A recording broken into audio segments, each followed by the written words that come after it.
Sir, ಅವತ್ತು ಭಾಸ್ಕರ್ ರಾವ್ ಅವರು ಮುಖವಾಡ ಹಾಕೊಂಡಿದ್ರು ಆಮ್ ಆದ್ಮಿ ಪಕ್ಷದಲ್ಲಿ ಇದ್ದಾಗ. Against Modi, we have to talk against RSS ವಿರುದ್ಧ ಮಾತಾಡಿಲ್ಲ. ಬಿಜೆಪಿ ನೀತಿಗಳ ಬಗ್ಗೆ ಮಾತು. I never targeted. ಬಟ್ ಇವತ್ತು ಮೋಸ್ಟ್ ಆಫ್ ದ ಪೊಲಿಟಿಷಿಯನ್ಸ್ ವಿರೋಧ ಪಕ್ಷದಲ್ಲಿರೋರು ದೇ ಆರ್ ಟಾರ್ಗೆಟಿಂಗ್ ಮೋದಿ. ನಾಲೆಜೇ ಇಲ್ದಿರುವಾಗ they only hate an individual.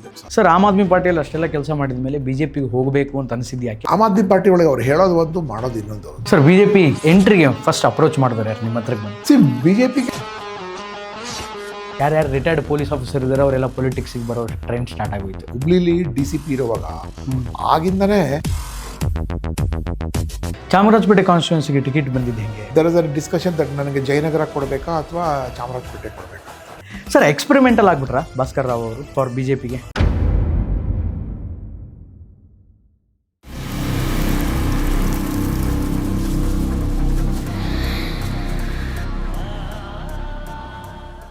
Sir, ಅವತ್ತು ಭಾಸ್ಕರ್ ರಾವ್ ಅವರು ಮುಖವಾಡ ಹಾಕ್ಕೊಂಡಿದ್ರ ಆಮ್ ಆದ್ಮಿ ಪಕ್ಷದಲ್ಲಿ ಇದ್ದಾಗ. ಯಾಕೆಂತಂದರೆ ಕೇಜ್ರಿವಾಲ್ ನಿಮಗೆ ಫ್ರೆಂಡು, ಸಂಘಟನೆ ಮಾಡಿದ್ರಿ, ಪಕ್ಷ ಕಟ್ಟಿದ್ರಿ, ಬೆಳೆಸಿದ್ರಿ, ಕಾರ್ಯಕರ್ತರನ್ನ ಆ ಪಕ್ಷಕ್ಕೆ ಕರ್ಕೊಂಡ್ಬಂದ್ರಿ, ಫೈನ್. ಆಮ್ ಆದ್ಮಿ ಪಕ್ಷದಲ್ಲಿ ಇದ್ದಾಗ against Modi, we have to talk against RSS. ಚೆನ್ನಾಗಿ ಮಾತಾಡಿದ್ದೀನಿ. RSS ವಿರುದ್ಧ ಮಾತಾಡಿಲ್ಲ. ಮೋದಿ ಆ ಸಮಯದಲ್ಲಿ ಬಿಜೆಪಿ ನೀತಿಗಳ ಬಗ್ಗೆ ಮಾತು, ಪಾಲಿಸೀಸ್ ಬಗ್ಗೆ ನಾವು ಇವನ್ ನಾವು I don't target individuals unless and until something is very serious. I never targeted prime minister. But ಇವತ್ತು ಮೋಸ್ಟ್ ಆಫ್ ದ ಪೊಲಿಟಿಷಿಯನ್ಸ್ ಅಂದರೆ ವಿರೋಧ ಪಕ್ಷದಲ್ಲಿರೋರು they are targeting Modi. BJP ideology ಏನು ಅಂತಾನೆ ಗೊತ್ತಿಲ್ಲ ಕೆಲವು ಜನ ಪೊಲಿಟಿಷಿಯನ್ಸ್ಗಳಿಗೆ. ನಾಲೆಜೇ ಇಲ್ದಿರುವಾಗ they only hate an individual. That's all over there. See, ನಮ್ಮ ಬಾಲ್ಯಕಾಲದಲ್ಲಿ we have grown up in younger days when ನಾವು ಟೀನೇಜ್ ಡೇಸ್ ಒಳಗೆ we have scene emergency. In fact ನಾನು ಪಟ್ನಾದಲ್ಲಿ ಬೆಳೆದಿರುವಾಗ I have seen Jayaprakash Narayan face to face. I have spoken with him, talked with him and been with him in his ಅವರ ಕಂಕಡ ಬಾಗ್ ಅಂತ ಒಂದು ಜಾಗ ಇದೆ. ಕಂಕಡ ಸಾರಿ ಕದಂ ಕುವಾ ಅವ್ರ ಮನೆ ಅಲ್ಲಿ ಜಯಪ್ರಕಾಶ್ ನಾರಾಯಣ್ JP ಎಮರ್ಜೆನ್ಸಿ ಆದ ನಂತರ 77, 78 ಅವಾಗ ಹೆಂಗೆ ಬಡತನ ಆಯಿತು ಅಂತ ಆಚಾರ್ಯ JV ಕೃಪಳಾನಿ ಅವ್ರಿಗೆ ನೋಡೋಕ್ಕೆ ಬರೋರು. ಮತ್ತು ವಾಜಪೇಯಿ ಅವ್ರು ಇನ್ನೂ ಚಿಕ್ಕವರಿದ್ದರು. ವಾಜಪೇಯಿ ಅವ್ರ ಹತ್ರ ಅಷ್ಟು ದುಡ್ಡು, ಆ ಕಪ್ಪಿರುತ್ತಲ್ಲ, ಕಪ್ ಮುರಿದೋಗಿರೋ ಹ್ಯಾಂಡಲ್ಲಿರುತ್ತೆ, ಅದರೊಳಗೆ ಕದಂ ಕುವಾದಲ್ಲಿ ಟೀ ಕೊಡೋರು ಗೊತ್ತು ಅವ್ರ ಮನೆ. ನಮ್ಮ ಕೆಲಸ ಅವ್ರಿಗೆಲ್ಲ ಟೀ ಕೊಡೋದು. ನಾವೆಲ್ಲ ಚಿಕ್ಕ ಚಿಕ್ಕ ಹುಡುಗರು. We had no idea that ಇಂಥ ಮಹಾನ್ ಭಾವರ ಮಧ್ಯದಲ್ಲಿ ನಾವು ಇದ್ದೀವಂತ. ಆವಾಗ ನನಗೆ ಜ್ಞಾಪಕ ಇದೆ, ಮಧು ದಾಂಡವಟೆ ಆ್ಯಂಡ್ ಪ್ರಮೀಳಾ ದಾಂಡವಟೆ ಅವ್ರ ಹೆಸರು ಕೇಳಿದಿರಲ್ಲ ಗೊತ್ತಿರ ನಿಮಗೆ. ರೈಲ್ವೆ ಮಿನಿಸ್ಟರ್ ಹಾಕೋದ್ರಲ್ಲ, ಆಮೇಲೆ ಮೆಂಬರ್ ಆಫ್ ಪಾರ್ಲಿಮೆಂಟ್ ಅವ್ರ ವೈಫ್. ಅವರು ಸೈಕಲ್ ರಿಕ್ಷಾದಲ್ಲಿ ಪಟ್ನಾ ಜಂಕ್ಷನಿಂದ ಕದಂ ಕುವಾಗಿ ಇವ್ರ ಮನೆಗೆ ಬರ್ತಾರೆ. ಹೋಟ್ಲಲ್ಲಿ ಉಳ್ಕೊಳಕ್ಕೆ ದುಡ್ಡಿಲ್ಲ, ಸೊ ಇವ್ರ ಮನೆಯಲ್ಲೇ ಚೆನ್ನಾಗಿ ಏನೋ ಮಾಡಿಬಿಟ್ಟು ಬಟ್ಟೆ ಹೋಗ್ಕೊಂಡು ಜಯಪ್ರಕಾಶ್ ನಾರಾಯಣ್ ಮನೆಯಲ್ಲಿ ಅಲ್ಲೇ. So we have scene. ಮತ್ತು ನಾನು 2-3 CRPF ಲಾಠಿ ಏಟ್ ತಿಂದಿದ್ದೀನಿ ಪಟ್ಟಣದಲ್ಲಿ ಇರುವಾಗ. ಅಲ್ಲಿ ಅನುಗ್ರಹ ನಾರಾಯಣ್ ಕಾಲೇಜ್ ಅಂತ ಇತ್ತು. ಸೊ ಅನುಗ್ರಹ ನಾರಾಯಣ್ ಕಾಲೇಜ್ ಹತ್ರ ಒಂದು ಕಾರ್ಯಕ್ರಮದಲ್ಲಿ ಹೋಗಿರುವಾಗ CRPF ದೊಡ್ಡ 6 ಅಡಿ ಲಾಠಿದ ಬಾಡ್ದು ಓಡಿಸೋರ್ತಲ್ಲ. ಸೊ ಅವಾಗ ನನಗೊಂದು 12 ವರ್ಷ, ನನಗೆ 12 ವರ್ಷ, ನನಗೆ 13 ವರ್ಷ. ಅದು ಮೂಮೆಂಟ್ ಹೆಂಗಾಗಿತ್ತು ಅಂದರೆ even youngsters are all part of it. Lalu Prasad Yadav he was in his 20s ಅವಾಗ. ನೋಡಿದ್ರು Lalu then Nitish Kumar one his late 20s. Nitish Kumar in fact ನಮ್ಮ ತಂದೆಯಲ್ಲಿ ಇಂಜಿನಿಯರ್. ನಿತೀಶ್ ಕುಮಾರ್ ನಮ್ಮ ತಂದೆಗೆ ಭೇಟಿ ಮಾಡೋಕ್ಕೆ ಬರೋರು ಮನೆಗೆ. ನಮ್ಮ ಮನೆಗೆಲ್ಲ ನಮ್ಮ ತಾಯಿ ಟೀ ಮಾಡಿಕೊಟ್ಟಿದ್ದಾರೆ ನಿತೀಶ್ ಕುಮಾರ್ಗೆ. ಓಕೆ, ಅವ್ರು ಆಫರ್ ಮಾಡಲಿಲ್ವ ನಮ್ಮ ಪಕ್ಷಕ್ಕೆ? ಇಲ್ಲ, ಅದು that was I was too small. ಆಮೇಲೆ ಈಗ ಸಂಪರ್ಕ ಇಲ್ಲ. ಈಗ ನಮಗೆ ಅವ್ರು ಗುರುತು ಹಿಡಿಲ್ಲ, ನಾವು ಹೋಗ್ಬಿಟ್ಟು ಪರಿಚಯನೂ ಮಾಡ್ಕೊಳಕ್ಕೆ ಹೋಗಲ್ಲ. ನಾವು ಯಾಕೆ ಹೋಗ್ಬೇಕು ಅಲ್ಲಿಗೆ? ನಾವು ನಮ್ಮ ಕರ್ನಾಟಕ ಆಯ್ತಲ್ಲ. ಸರ್, ಆಮ್ ಆದ್ಮಿ ಪಾರ್ಟಿಯಲ್ಲಿ ಅಷ್ಟೆಲ್ಲ ಕೆಲಸ ಮಾಡಿದ ಮೇಲೆ ಬಿಜೆಪಿಗೆ ಹೋಗಬೇಕು ಅಂತ ಅನಿಸಿದ್ದು ಯಾಕೆ? ಅಥವಾ ಬಿಜೆಪಿಯಿಂದ ಏನಾದರೂ ಭಾಳ ಸ್ಟ್ರಾಂಗ್ ಕಾಲ್ ಇತ್ತಾ? ಮುಂಚೆಯಿಂದಲೇ ಈ ಸನಾತನ ದೇಶ, ಧರ್ಮ, ದೇಶ, ದೇವ ಮತ್ತು ನಮಗೆ ಈ ಸಂಸ್ಕೃತಿ ಒಳಗೆ ಬೆಳೆದವ್ರು ನಾವು. ಆ್ಯಂಡ್ ಮೋರೋವರ್ ಅವರ ಆಮ್ ಆದ್ಮಿ ಪಾರ್ಟಿ ಒಳಗೆ ಅವ್ರು ಹೇಳೋದು ಒಂದು, ಮಾಡೋದು ಇನ್ನೊಂದು. ಸೊ ಅದಿಷ್ಟ ಆಗಿಲ್ಲ ಅವರು. So that was not clarity ಇರಲಿಲ್ಲ, ಮತ್ತು ವಿಷನ್ ಇರಲಿಲ್ಲ ಏನು ಮಾಡಬೇಕು ಅಂತ.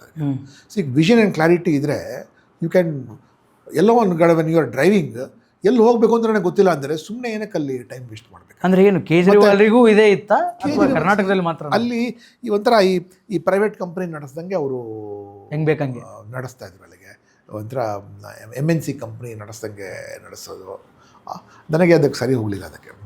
ಸೊ ಸರ್, ಇವತ್ತು ನೀವು ಆಮ್ ಆದ್ಮಿ ಪಾರ್ಟಿ ಒಳಗಿದ್ರೆ ಕೇಜ್ರಿವಾಲ್ರನ್ನ ಹೆಂಗೆ ಸಮರ್ಥನೆ ಮಾಡ್ಕೊಳ್ತಾ ಇದ್ರಿ ಈ ಎಲೆಕ್ಷನ್ ರಿಸಲ್ಟ್ಸ್ಗಳನ್ನ? It's a very hypothetical question, so there is no need to answer hypothetical question. Okay, see ಅವರು ಗೋಪಾಲ್ ಇಟಾಲಿಯ ಗೆದ್ದಿದ್ದ ಬಗ್ಗೆ ಹೇಳ್ತಾ ಇದ್ದೀರಿ ನೀವು. ಗೋಪಾಲ್ ಇಟಾಲಿಯ ಒಂದು ಹಾರ್ಡ್ ವರ್ಕಿಂಗ್ ಪರ್ಸನ್, ಒಂದು ಪೊಲೀಸ್ ಕಾನ್ಸ್ಟೇಬಲ್. ಅವನು ಅಹಮದಾಬಾದ್ ಪೊಲೀಸಲ್ಲಿ ಗೆದ್ದಿದ್ದಾನೆ. ಅವನು ವೈಯಕ್ತಿಕ ವರ್ಚಸ್ಸು ಮೇಲೆ ಗೆದ್ದಿರೋದು ಹೊರತು not because of Kejriwal. Okay sir, B J P ಎಂಟ್ರಿಗೆ ಫಸ್ಟ್ ಅಪ್ರೋಚ್ ಮಾಡಿದ್ರೆ ಯಾರು ನಿಮ್ಮ ಹತ್ರಕ್ಕೆ ಬಂದು ನೀವು ಬಿ ಜೆ ಪಿಗೆ ಬನ್ನಿ? ಸಿ ಬಿ ಜೆ ಪಿಗೆ ನಾನೇನು ಅಂಥ ದೊಡ್ಡ ಲೀಡ್ರ್ ಅಲ್ಲ ದಟ್ ಬಿ ಜೆ ಪಿಗೆ ನನಗೆ. ಯಾಕೆ ಅಂತಂದರೆ ಒಂದು ಟ್ರೆಂಡ್ ಸ್ಟಾರ್ಟ್ ಆಗಿಬಿಡ್ತು. ಯಾರ್ಯಾರು ರಿಟೈರ್ಡ್ ಪೊಲೀಸ್ ಆಫೀಸರ್ ಇದ್ದಾರೆ ಅವರೆಲ್ಲ ಪೊಲಿಟಿಕ್ಸಿಗೆ ಬರೋ ಟ್ರೆಂಡ್ ಸ್ಟಾರ್ಟ್ ಆಗೋಯ್ತು. ಮುಂಚೆಯಿಂದನೇ ನಾನು ಹುಬ್ಳಿಲಿ DCP ಇರುವಾಗ ಆಗಿಂದನೇ ಅನಂತಕುಮಾರ್ ಅವರು, ಪ್ರಹ್ಲಾದ್ ಜೋಶಿ ಅವರು ಭಾಳ ಹತ್ತಿರದ ಪರಿಚಯ ಇತ್ತು. ಓಕೆ, ಪ್ರಹ್ಲಾದ್ ಜೋಶಿಯು ಕೂಡ ಯಂಗ್ಸ್ಟರ್ ಆಗಿದ್ದರು, ನಾನು ಯಂಗ್ಸ್ಟರ್ ಆಗಿದ್ದೆ ಅವಾಗ. ಇದು ಈದ್ಗಾ ಮೈದಾನ ಗಲಾಟೆ ಸಮಯದಲ್ಲಿ ನಾನು ಎಷ್ಟು ಸರ್ತಿ ಅವ್ರಿಗೆ ಅರೆಸ್ಟ್ ಮಾಡಿದ್ದೆ. DCP ಅವ್ರಿಗೆ, ಜೋಶಿ ಅವ್ರಿಗೆ, ಅನಂತಕುಮಾರ್ ಅವ್ರಿಗೆ, ಮತ್ತು ಇವರು VRL ವಿಜಯಾನಂದ್ ಅವ್ರಿಗೆ, ಮತ್ತು ಹೆಗ್ಡೆ ಅವ್ರಿಗೆ ಒಂದು ಸರ್ತಿ ಪಾಪ ಹೆಗ್ಡೆ ಅವ್ರಿಗೆ ಪೊಲೀಸವ್ರು ಭಾಳ ಹೊಡೆದ್ಬಿಟ್ಟಿದ್ರು. ಒಂದು ಸರ್ತಿ ಪೊಲೀಸವ್ರನ್ನ beat in black and blue. ಪಾಪ ಪೊಲೀಸರವ್ರು ಹೊಡೆದಿದ್ರು ಅಲ್ಲ, ಪೊಲೀಸ್ನವ್ರು ಹೊಡೆದ್ಬಿಟ್ಟಿದ್ರು. ಅವಾಗ ಇವರು ಯಂಗ್ಸ್ಟರ್ ಇದ್ರಲ್ಲ ಅವರು. ಓಕೆ ಓಕೆ, ನನಗೆ ಗೊತ್ತಿಲ್ಲ, ಆಮೇಲೆ ನಂಗೆ ಗೊತ್ತಾಯಿತು. ಓಕೆ, ಸೊ ಇವರಿಬ್ಬರು ಇದ್ದರು. ಅಂದರೆ ಮೇನ್ ಲೀಡರ್ಸ್ ಇವರೇ. ಅನಂತಕುಮಾರ್ ಹೆಗ್ಡೆ ಅವರಿದ್ದರು, ಮತ್ತು ಇವರು HN ಅನಂತಕುಮಾರ್, ನಾಟ್ ಅನಂತಕುಮಾರ್ ಹೆಗ್ಡೆ ಇಲ್ಲ, ಅನಂತಕುಮಾರ್ ಅವರು. ಪ್ರಹ್ಲಾದ್ ಜೋಶಿ ಅವರಿದ್ದರು. ಅವರು ಊಹೆನೂ ಮಾಡಿರಲಿಲ್ಲ ದಟ್ ಮೆಂಬರ್ ಆಫ್ ಪಾರ್ಲಿಮೆಂಟ್ ಆಗ್ತೀನಿ ಅಂತ. ಯಾಕೆಂದರೆ ಆವಾಗ ಮೆಂಬರ್ ಆಫ್ ಪಾರ್ಲಿಮೆಂಟ್ IG ಸನ್ನದಿ ಅಂತ ಒಬ್ಬರು ಇದ್ದರು ಕಾಂಗ್ರೆಸ್. ಸೊ ದೆನ್ ತದನಂತರ VRLನಿಂದ ಇವರು ವಿಜಯಾನಂದ್ ಸಂಕೇಶ್ವರ್ ಅವರು ಅವ್ರದೇ ಪಕ್ಷ ಕಟ್ಟಿ ಅವರು MP ಆದರು. BJPಯಿಂದನೂ MP ಆಗಿದ್ರು. ಆಮೇಲೆ ಅವರು ಈಗ ಪ್ರಹ್ಲಾದ್ ಜೋಶಿ ಅವರು ಸಂಸದರಾದರು. ಮತ್ತು ಅನಂತಕುಮಾರ್ ಅವರು ತೀರ್ಕೊಂಡ ನಂತರ ಈಗ ಅವರು ಕೇಂದ್ರ ಸಂಪುಟದಲ್ಲಿ ತುಂಬ ಒಂದು ಭಾಳ ಟ್ರಸ್ಟೆಡ್ ಆಗಿ, ಮತ್ತು ಇವರೆಲ್ಲ ಒಂಥರ ಮುಂಚೆ ನಾನು ನೋಡಿದರೆ ಸಂಘದ ಡಿಸಿಪ್ಲಿನಲ್ಲಿ ಬೆಳೆದವರು. ಸೊ ದೇಶ ಮತ್ತು ಸನಾತನ ಮತ್ತು ಜಲ, ನೀರು ಇತ್ಯಾದಿ ಬಗ್ಗೆ ಭಾಳ ಅಭಿಮಾನ ಅವ್ರಿಗೆ. ಚಾಮರಾಜಪೇಟೆ ಕಾನ್ಸ್ಟಿಟ್ಯೂನ್ಸಿಗೆ ಟಿಕೆಟ್ ಬಂದಿದ್ದು ಹೆಂಗೆ? ಫಸ್ಟ್ ಟೈಮ್ ನಿಮಗೆ ನಿಮ್ಮನ್ನು ನೀವು ಅಲ್ಲಿ ಎಲೆಕ್ಷನ್ ನಿಂದಿರಬೇಕು ಅಂತ ಹೇಳಿದಾಗ ಚಾಮರಾಜಪೇಟೆ ನಾನು ಪಕ್ಷಕ್ಕೆ ಸೇರಿದ್ದು ಮಾರ್ಚ್ 1ಗೆ. ಓಕೆ, ಮಾರ್ಚ್ಗೆ ಮೇಲೆ ಎಲೆಕ್ಷನ್ 2023. ಸೊ ಎಲ್ಲ ಅವ್ರವ್ರ ಎಲ್ಲೆಲ್ಲಿ ಟಿಕೆಟ್ ಪಕ್ಷದಲ್ಲಿ ಎಲ್ಲೆಲ್ಲಿ ಯಾರು ಇರ್ತಾರಲ್ಲ, ಸಿಟ್ಟಿಂಗ್ MLAಗಳಿಗೆ ಯಾರು ಡಿಸ್ಟರ್ಬ್ ಮಾಡಲ್ಲ, sitting MLA. So there is a discussion that ನನಗೆ ಜಯನಗರ ಕೊಡಬೇಕಾ ಅಥವಾ ಚಾಮರಾಜಪೇಟೆ ಕೊಡಬೇಕಾ ಅಂತ. ಹಾಂ ಹೌದು. ಆ ಸಮಯದಲ್ಲಿ ಅವರು ಜಯನಗರದಲ್ಲಿ ಆಗಲೇ ಅವರು ಕಾರ್ಪೊರೇಟರ್ ಆಗಿದ್ದರು. ಸೊ ಅವ್ರದ್ದೇ ಪ್ರಭಾವ ಇತ್ಯಾದಿಗಳಿತ್ತು. ಸೊ ನನಗೆ ಹೇಳಿದ್ರು, ಭಾಸ್ಕರ್ ಅವ್ರು ಚಾಮರಾಜಪೇಟೆಯಲ್ಲಿ ನೀವು ಅಲ್ಲಿ ನಿಂತ್ಕೊಳ್ಳೋಕ್ಕಾದ್ರೂ ಅವಕಾಶ ಕೊಟ್ಟರಲ್ಲ, ಅವಕಾಶ ಕೊಟ್ಟರಲ್ಲ. ನನಗೆ ಕಷ್ಟ ಆಯ್ತಾ? ಸೊ ಅಲ್ಲಿ ಚಾಮರಾಜಪೇಟೆಯಲ್ಲಿ ಕಳೆದ 35 ವರ್ಷದಿಂದ BJP ಬಂದೇ ಇರೋಲ್ಲ. ಈ ಡಿಲಿಮಿಟೇಷನ್ಗಿಂತ ಹಿಂದೆ ಈ ಗೆದ್ದಿರೋದು ಇವರು ಪ್ರಮಳಾ ನೇಸರ್ಗಿ ಮೇಡಮ್ ಅವ್ರು ಗೆದ್ದಿದ್ದು. ಆವಾಗ ಬಿನ್ನಿಪೇಟೆ ಮತ್ತು ಇನ್ನು ಹಿಂದೂಪರ ಸಂಸ್ಥೆಗಳ ಕಡೆ. ಕಾನ್ಸ್ಟಿಟ್ಯೂನ್ಸಿ ಒಳಗೆ 2,30,000 ಜನ ಇದ್ದಾರೆ. 2,30,000 ಜನರಲ್ಲಿ 1,05,000 ಮುಸ್ಲಿಮ್ಸ್ ಇದ್ದಾರೆ ಇಲ್ಲಿಗೆ. ಸೊ ಮತ್ತು ದೆನ್ ಅಬೌಟ್ 55,000 to 60,000 ಕ್ರಿಶ್ಚಿಯನ್ಸ್ ಇದ್ದಾರೆ ಇಲ್ಲಿಗೆ. ದೆನ್ ತದನಂತರ ದಲಿತರಿದ್ದಾರೆ. ದಲಿತರಾದರೂ ಸ್ವಲ್ಪ ಡಿವೈಡೆಡ್ ಆಗಿ BJPಗೆ ಉಳಿದಾರಲ್ಲ ಯಾರು, nobody is going to vote for you ಅಂತ. ಮತ್ತು ಎವ್ರಿ ಟೈಮ್ ಅಂದರೆ ಪಕ್ಷನೂ ಕಟ್ಟಕ್ಕೆ ನಾವು ಅಂಥದ್ದು ಏನು ಎಫರ್ಟ್ ಅಲ್ಲಿ ಆಗಿದೆ. ಚಾಮರಾಜಪೇಟೆ ಮತ್ತು ಆಜಾದ್ ನಗರ ಮಾತ್ರ ಏನು ವಾರ್ಡ್ ಇದೆಯಲ್ಲ, ಸ್ವಲ್ಪ ಹಿಂದೂಪರ ವಾರ್ಡ್ಗಳಿರೋದಲ್ಲಿಗೆ. City market is very mixed ward, Tamilian population ward ಇರೋದು ಜಾಸ್ತಿ. Then Cheluvadi Palya is totally Christian ward ಇದೆ. JJ is 100% Muslims. Padarandpura is 100% Muslim ward. So how do you win? And moreover, ನಾನು ಅಲ್ಲಿ ಬರುವಾಗ Mandal also was in very demoralised state. ಯಾಕಂದರೆ ಗೆಲ್ತಾನೆ ಇರಲಿಲ್ಲ ಯಾರು. So everybody was aligning towards Zameer was ಏನು ಹೆಂಗೆ ಪರ ದುಡ್ಡು ಕೊಟ್ಟು ಇಲ್ಲ, ಸುಮ್ಮನೆ TV ಮುಂದೆ ಆಮೇಲೆ ವಾಪಸ್ ಇಸ್ಕೊಬಿಡು. ನಾನು ಅದನ್ನೇ ಕೇಳೋಣ ಅಂದ್ಕೊಂಡಿದ್ದೆ, how strong your competitive was. So I had only about 16 to 18 days to campaign. ಅಂದರೆ ಮುಂಚೆ ಫೇಸ್ ಟು ಫೇಸ್ ಭೇಟಿ ಆಗಿತ್ತಾ ಜಮೀರ್ ಅವ್ರದ್ದು? I know Zameer quite well. ಆವಾಗ ನಾನು ಟ್ರಾನ್ಸ್ಪೋರ್ಟ್ ಕಮಿಷನರ್ ಕೂಡ ಇದ್ದಲ್ಲ, ಎಲ್ಲ ಡೂಪ್ಲಿಕೇಟ್ ಬಸ್ಗಳೆಲ್ಲ ಓಡಾಡಿಸ್ಕೊಟ್ಟಿದ್ದಲ್ಲ. ಒಂದು ಎರಡು ಮೂರು ಬಸ್ಗೆ ಒಂದೇ ನಂಬರ್ ಹಾಕೊಂಡು, ಒಂದು ಬಸ್ ಚೆನ್ನೈಗೆ ಹೋಗ್ತಾಯಿತ್ತು, ಒಂದು ಬಸ್ ಬಾಂಬೆಗೆ ಹೋಗೋದು, ಅದೆಲ್ಲ ಗೊತ್ತಿತ್ತು. ಸೊ ಎಲೆಕ್ಷನ್ ಟೈಮಲ್ಲಿ ಏನು ಭೇಟಿ ಎಲೆಕ್ಷನ್ ಟೈಮಲ್ಲಿ ಏನು ಒಂದೇ ಒಂದು ಸರ್ತಿ ಆಕಸ್ಮಿಕವಾಗಿ ಭೇಟಿಯಾಗಿದೆ ಅಷ್ಟೇ. That sir. ಓಕೆ ಸರ್, ನಂಗೆ ಗೊತ್ತಿಲ್ಲ ಈ ಕ್ವಶನನ್ನು ನೀವು ಹೆಂಗೆ ತೊಗೋತೀರಿ, ಏನು ಬೇಕಾದರೂ ಕೇಳಿ ನೀವು. ಸರ್ ಎಕ್ಸ್ಪೆರಿಮೆಂಟಲ್ ಆಗ್ಬಿಟ್ರಾ ಭಾಸ್ಕರ್ ರಾವ್ ಅವರು ಅಂದರೆ ಫಾರ್ BJPಗೆ, ಅಂದರೆ ಈ ಕಾನ್ಸ್ಟಿಟ್ಯೂನ್ಸಿಗೆ? ಇಲ್ಲ, ಜಸ್ಟ್ ಮೇಡ್ ಅಟ್ ಫಸ್ಟ್ ಅವಾಗ ತಾನೇ ಎಂಟ್ರಿ ಆಗಿದೆ. At least I'm grateful to the party. ಅವಕಾಶ ಕೊಟ್ಟಲ್ಲ. ಎಷ್ಟೋ ಜನ ವರ್ಷಗಟ್ಟಲೆ ಇದ್ದು ಅವ್ರಿಗೆ ಒಂದು ಬಿ ಫಾರ್ಮ್ ಸಿಗೋಲ್ಲ. ನನಗೆ ಅಟ್ಲೀಸ್ಟ್ ಸೋಲ್ತಿನೋ ಗೆಲ್ತಿನೋ ಅಟ್ಲೀಸ್ಟ್ ಒಂದು ಅವಕಾಶ, ಒಂದು ನೆಲ ಆದರೂ ಕೊಟ್ಟರಲ್ಲ ಪಕ್ಷ ನನಗೆ. ನಿಲ್ಲಿ ತೋರಿಸಿ ನಿಮ್ಮ capacity. So I am in touch with my constituency. ಮತ್ತು ನಾನು ಚೆನ್ನಾಗಿ ಉರ್ದು ಮಾತಾಡ್ತೀನಿ. ಬಿಕಾಸ್ ನಾನು ಬಿಹಾರದಲ್ಲಿದ್ದು ಉರ್ದು ಚೆನ್ನಾಗಿ ಕಲ್ತಾಯಿತ್ತು. ಮತ್ತು ಅಲ್ಪಸಂಖ್ಯಾತರ ಜೊತೆ ನನಗೆ ಯಾವಾಗಲೂ ಒಳ್ಳೆ ಸಂಬಂಧ ಇದೆ. ನನಗೆ ಹಿಂದೂ ಪರ ಇದ್ರೂ ಕ್ರಿಶ್ಚಿಯನ್ಸು ಮುಸ್ಲಿಮ್ಸ್ ಇದ್ದರೆ ಎಲ್ಲ I got very good relationship among them. If anybody can defeat Zameer Ahmed, only Bhaskar Rao can defeat. ಮತ್ತು ಈ ಮುಂದೆ ತಯಾರಿದ್ದೀರಿ? 100%. ಓಕೆ. ಮತ್ತು ಅವ್ರಿಗೆ ಈಗಾಗಲೇ ನೋಡಿ, ಅವ್ರು 20 ವರ್ಷದಿಂದ ಅಲ್ಲಿ MLA ಆಗಿದ್ದಾರೆ. ಅವ್ರು JDS ಅಲ್ಲಿದ್ದರು ಮತ್ತು ಕಾಂಗ್ರೆಸ್ಸಲ್ಲಿದ್ದಾರೆ. ಕೋಟ್ಯಾಂತರ ರೂಪಾಯಿ ಅನುದಾನ ತೊಗೊಂಡಿದ್ದಾರೆ. ಏನು ಮಾಡಿದ್ದಾರೆ ಚಾಮರಾಜಪೇಟೆಗೆ? Chamarajpet is surrounded by all rich areas. ಒಂದು ಕಡೆ ವಿಜಯನಗರ ಇದೆ, ಒಂದು ಕಡೆ ಚಿಕ್ಕಪೇಟೆ ಇದೆ, ಒಂದು ಕಡೆ ಬಸವನಗುಡಿ ಇದೆ, ಇನ್ನೊಂದು ಕಡೆ ಗಾಂಧಿನಗರ ಇದೆ. ಬಟ್ ನೀವು ನೋಡಿದ್ರೆ ಚಾಮರಾಜಪೇಟೆ ಒಂಥರ ಕಸದ ತೊಟ್ಟಿ ಥರ ಮಾಡಿದೆ. ಬರೀ ಬಡತನ, ಅಲ್ಲಿ ವಿದ್ಯೆ ಇಲ್ಲ, ಆರೋಗ್ಯ ಇಲ್ಲ, ಸ್ಕೂಲ್ ಚೆನ್ನಾಗಿರೋದಿಲ್ಲ ಅಲ್ಲಿಗೆ. ಮತ್ತು ಅಲ್ಲಿ ಜನರ ಸಲುವಾಗಿ ಏನೋ ಒಂದು ಒಳ್ಳೆ ಕಾರ್ಯಕ್ರಮ ಮಾಡಿ ಅವರ ಜೀವನದಲ್ಲಿ ಒಂದು ಬದಲಾವಣೆ ಬರಬೇಕು ಅನ್ನೋದಿಲ್ಲ. ಒಂದು ಸುಮ್ಮನೆ 100-150 ದನದ ಅಂಗಡಿ ಇದೆ, ದನದ ಮಾಂಸದ ಅಂಗಡಿ ಇದೆ ಅಲ್ಲಿಗೆ. ಸಿಟಿ ಮಾರ್ಕೆಟ್ ಒಳಗಿರೋ ಸ್ಲಾಟರ್ ಹೌಸ್ ಬಂದು ಹೋಗ್ಬಿಟ್ಟಿದೆ ಅಲ್ಲಿಗೆ. ಮತ್ತು ಐತಿಹಾಸಿಕವಾದ ಇದು ವಿಕ್ಟೋರಿಯಾ ಹಾಸ್ಪಿಟಲ್, ಮಿಂಟೋ ಹಾಸ್ಪಿಟಲ್ ಮತ್ತು ಸಿಟಿ ಮಾರ್ಕೆಟ್ ಎಲ್ಲ ಇದೆ. ಏನು ಡೆವಲಪ್ಮೆಂಟ್ ಇಲ್ಲ. ಬೇರೆ ಕಡೆ ಎಲ್ಲ ಹೋದರೆ ಸಿಟಿ KR ಮಾರ್ಕೆಟ್ ಇದೆ, 100 year old ಮಾರ್ಕೆಟ್ ಅದು. ಅದಕ್ಕೆ ಒಂಥರ ಹೆರಿಟೇಜ್ ಮಾರ್ಕೆಟ್ ಮಾಡಬೇಕಲ್ಲ. ಹೆರಿಟೇಜ್ ಸ್ಕೂಲ್ ಇದೆ ಅಲ್ಲಿಗೆ, ನಿಮಗೆ ರಾಮ್ ಸೇವಾ ಮಂಡಳಿ ಹತ್ರ, ಅದು ಹಾಗೆ ಬಿದ್ದಿದೆ ಅಲ್ಲಿಗೆ. ಮೊದಲು 42 ಸ್ಲಮ್ ಇದೆ ಅಲ್ಲಿ ನಮ್ಮಲ್ಲಿ ಚಾಮರಾಜಪೇಟೆಯಲ್ಲಿ. 42 ಸ್ಲಮ್ ಇದೆ. And whole constituency is only 4 square kilometers ಅಷ್ಟೇ. ಹೌದಾ? ಪಾಪ್ಯುಲೇಷನ್ ನೋಡಿ ಎಷ್ಟು ಕನ್ಸಂಟ್ರೇಟ್, ಎಷ್ಟು ಮಾಡ್ಬೋದಾಗಿದೆ. ಜನ ಜಾಸ್ತಿ ಅಲ್ಲ ಸರ್? ಜನ ಅದು 2,30,000 ವೋಟರ್ಸ್ ಇದ್ದಾರೆ ಅಂದರೆ 4 ಲಕ್ಷ ಪಾಪ್ಯುಲೇಷನ್ ಇರಬೇಕು. ಬಾಪ್ರೆ.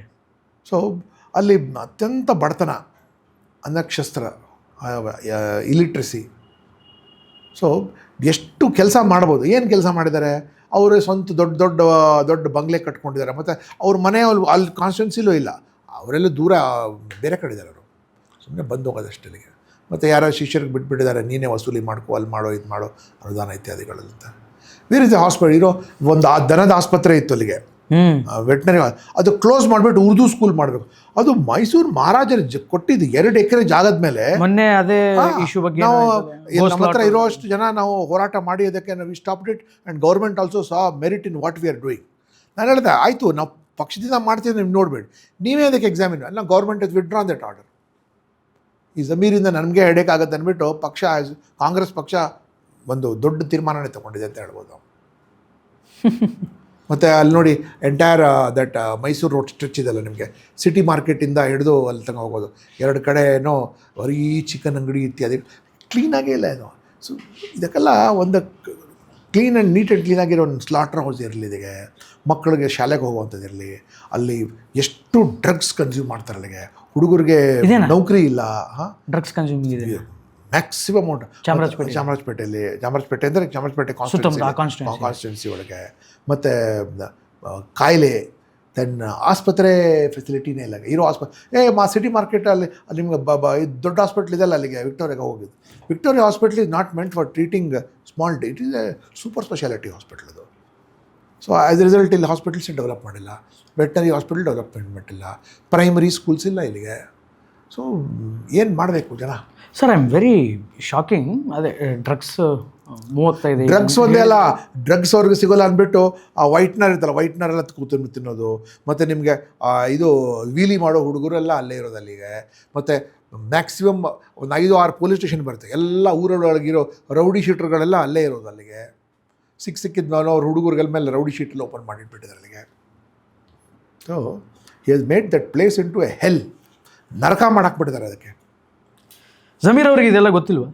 ಅವರೇ ತಾನೇ ಮಾಡಿರೋದು. ಸೊ ಅವ್ರಿಗೆ ಗೊತ್ತಿಲ್ಲದಂಗೆ ಅವರು ಆ ಜಾಗದಲ್ಲಿ ವಾಸನೂ ಇಲ್ವಲ್ಲ, ಇಟ್ ಡಸಂಟ್ ಸ್ಟೇ ದೇರ್. ಮತ್ತು ಸುಮ್ಮನೆ ಚೀಪ್ ರೇಟ್ ಜೋಕ್ಸ್ ಎಲ್ಲ ಮಾಡಿಕೊಂಡು ನಾಟಕ ಮಾಡಿಕೊಂಡು ಎಷ್ಟು ದಿನ ನಡೀತಿದೆ. ಇವನ್ ಮುಸ್ಲಿಮ್ಸ್ ಆರ್ ನಾಟ್ ಹ್ಯಾಪಿ. ನನ್ನ ಹತ್ರ ಸುಮಾರು ಜನ ಮುಸ್ಲಿಮ್ಸ್ ಮಾತನಾಡ್ತಾರಲ್ಲ, ಈಗ ನಾನು ಉರ್ದುಲಿ ಮಾತಾಡ್ತೀನಿ, ವಿಧಿ ಇಲ್ಲದೆ ಸಿಕ್ಕಾಕೊಂಡ್ಬಿಟ್ಟಿದ್ದೀವಿ. ಅವರು ಹೋಗ್ಬಿಟ್ಟು ಕೆಲವು ಮಸೀದಿ ಒಳಗಿರೋ ಸಣ್ಣ ಪುಟ್ಟ ಮಸೀದಿಗಳೆಲ್ಲ ಅಲ್ಲೆಲ್ಲ ಹೋಗ್ಬಿಟ್ಟು ದುಡ್ಡು ಕೊಟ್ಬಿಟ್ಟು ಪಾಪ ಅವರು ತುಂಬ ದಟ್ ಇಸ್ಲಾಮಿಕ್ ಧರ್ಮ ಇದೆಲ್ಲ, ಅವು they have great faith in their religious ಗುರುಗಳು. ರಿಲಿಜಿಯಸ್ ಗುರುಗಳು ಭಾಳಷ್ಟು ಕಡೆ ಮಿಸ್ಲೀಡ್ ಮಾಡಿಬಿಡ್ತಾರೆ ಇವ್ರಿಗೆಲ್ಲ. ವರಾಸ್ ನಮ್ಮಲ್ಲಿ ಯಾರು ಆ ದೇವಸ್ಥಾನದ ಆ ಪೂಜಾರಿ ಮಾತು ನಾವೆಲ್ಲ ನಮ್ಮ ಯುವಕರು ಕೇಳಲ್ಲ. ಬಟ್ ಅವರಲ್ಲಿ ಧರ್ಮಗುರುಗಳ ಮಾತು ಒಂಥರ ವೇದವಾಕ್ಯ ಥರ ಅವರು ಕೇಳಿಸ್ಕೊತಾರೆ. ಆ್ಯಂಡ್ ಅವ್ನಿಗೆ ಭಾಳ ಅದೇ ಈಸಿ ಅಲ್ವಾ, 100-150 ಜನಕ್ಕೆ ಚೆನ್ನಾಗಿ ಕರಪ್ಟ್ ಮಾಡಿಬಿಟ್ಟ ಅಂದರೆ ಅವನ ಪರವಾಗಿ ಓಟ್ ಹಾಕು ಅಂತ ಹೇಳ್ಬಿಡ್ತಾರೆ. Today Muslim women they are much more forward than Muslim men. ಅವ್ರಿಗೆ ಅನಿಸುತ್ತೆ ನಾವು ಓದಬೇಕು, ನಮ್ಮ ಮಕ್ಕಳಿಗೆ ಓದಿಸ್ಬೇಕು, ನಮ್ಮ ಮಕ್ಕಳೆಲ್ಲ ಓದಿ ಒಳ್ಳೆ ಹುದ್ದೆಗೆ ಬರಬೇಕು, ಆ್ಯಂಡ್ ದೆನ್ ಅವ್ರಿಗೆ ಕೈಲಿ ದುಡ್ಡು ಬರಬೇಕು, ಕಾರ್ ತೊಗೋಬೇಕು, ಮನೆ ತೊಗೋಬೇಕು, ಅಪಾರ್ಟ್ಮೆಂಟ್ ತೊಗೋಬೇಕು, ಮದುವೆ ಆಗಿ ಸಂತೋಷವಾಗಿರಬೇಕು. It is Muslim women who are thinking. ಈ ಕೆಲವರು who are in the strong grip of the ulema ಇದ್ದಾರಲ್ಲ, ಅವರೇ ಇಂಥದ್ದು ಇಸ್ಲಾಂ ಹಂಗೆ ಹೇಳುತ್ತೆ, ಇಸ್ಲಾಂ ಹಿಂಗೆ ಹೇಳುತ್ತೆ ಅಂದ್ಬಿಟ್ಟು ಬರೀ ಇಸ್ಲಾಂಗೆ ಮಿಸ್ರೆಪ್ರೆಸೆಂಟ್ ಮಾಡಿ ಅವರ ಕಂಟ್ರೋಲಲ್ಲಿ ಇಟ್ಕೊಂಡಿರ್ತಾರೆ ಅಷ್ಟೇ. And they make the small Young boys emotional ಮಾಡಿಬಿಟ್ಟು ಅವ್ರಿಗೆ ಬಲಿ ಹಾಕ್ಬಿಡ್ತಾರೆ. ನೋಡಿ ಆ D J Halli, K J ಹಳ್ಳಿಲಿ ಇನ್ನೂ ಒಂದು 50-60 ಜನ ಜೈಲಲ್ಲಿದ್ದಾರೆ. ಸರ್ ನೀವು ಆವಾಗ ಕಮಿಷನರ್ ಆಗಿದ್ದಿರಲ್ಲ? ನಾನು ಕಮಿಷನರ್ ಆಗಿದ್ದರೆ ಬಿಡ್ತಾ ಇದ್ನ ಇದಲ್ಲ. ನೆವರ್. ನಾನು ಬಿಟ್ಟು ಹೋಗಿ 15 ಡೇಸಲ್ಲಿ ಆಯಿತು. ಹೌದಾ? ಹೌದು. D J Halli, K J Halli ಏನು ಮಾಡ್ಬೋದಿತ್ತು ಅಂತ? ಏನು ಮಾಡ್ಬೋದು, ಯಾವ ಟು ಫಸ್ಟ್ ನೀವು ಕಮ್ಯುನಲ್ ಕಂಟ್ರೋಲ್ ಮಾಡಬೇಕು ಅಂದರೆ you have to be in touch with. ನಾನು ಎಷ್ಟು ಸರ್ತಿ ನಾನು ಕಮಿಷನರ್ ಇರೋವಾಗಲೇ during the pandemic itself tannery ರೋಡ್ಗೆ ಎಷ್ಟು ಸರ್ತಿ ಹೋಗಿದ್ದೀನಿ, ಚಾಮರಾಜಪೇಟೆಗೆ ಎಷ್ಟು ಸರ್ತಿ ಹೋಗಿದ್ದೀನಿ, ಪಾದರಾಯಣಪುರಕ್ಕೆ ಎಷ್ಟು ಸರ್ತಿ ಹೋಗಿದ್ದೀನಿ, ಹೋಮ್ ಮಿನಿಸ್ಟ್ರು ಕರ್ಕೊಂಡು ಹೋಗಿದ್ದೀನಿ ಪಾದರಾಯಣಪುರಕ್ಕೆ, ನಾನು ಟ್ಯಾಂಡ್ರಿ ರೋಡ್ಗೆ ಹೋಗಿದ್ದೀನಿ ನನಗೆ. So you have to keep temper school.